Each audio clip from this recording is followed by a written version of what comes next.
രോഗികളുടെ എണ്ണം ഭയപ്പെടുത്തും വിധം വർദ്ധിക്കുമെന്ന് പുതിയ പഠനം. 2050-ൽ 30.5 മില്യൺ പേരെ ക്യാൻസർ ബാധിക്കുമെന്നും അതിൽ 18.6 മില്യൺ ആളുകളെങ്കിലും മരണപ്പെടുമെന്നാണ് പുതിയ പഠനം പറയുന്നത്. 25 വർഷം കഴിയുമ്പോഴേക്കും ക്യാൻസർ ബാധിച്ച് മരിക്കുന്നവരുടെ എണ്ണത്തിൽ ഇപ്പോഴുള്ളതിൽ നിന്നും 75% വർധനവുണ്ടായേക്കുമെന്നാണ് റിപ്പോർട്ടുകൾ വ്യക്തമാക്കുന്നത്. ഇക്കൂട്ടത്തിൽ പുതിയ തരം ക്യാൻസറുകൾ മൂലം സംഭവിക്കുന്ന മരണങ്ങളും ഉണ്ടാകുമെന്നും പഠനം പറയുന്നു.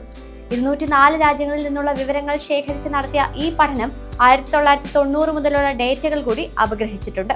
1990-ൽ നിന്ന് 2023-ലേക്ക് എത്തിയപ്പോൾ 74%-ലേറെയാണ് ക്യാൻസർ കേസുകൾ വർദ്ധിച്ചത്.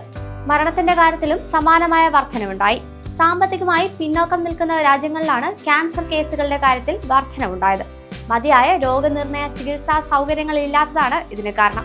1990 മുതൽ 2023 വരെയുള്ള സമയത്ത് ഇന്ത്യയിൽ ക്യാൻസർ റേറ്റ് 26.4%-ആയാണ് വർദ്ധിച്ചത്. എന്നാൽ ചൈനയിൽ 18.5%-ന്റെ കുറവുണ്ടായി. ക്യാൻസർ മൂലം ഉണ്ടാകുന്ന മരണങ്ങളിൽ പലതും തടയാൻ കഴിയുന്നതാണെങ്കിലും ലോകരാജ്യങ്ങൾ അതിനുള്ള ശ്രമങ്ങൾ കാര്യക്ഷമമായി നടത്തുന്നില്ല എന്നും ഈ പഠനം കുറ്റപ്പെടുത്തുന്നുണ്ട്.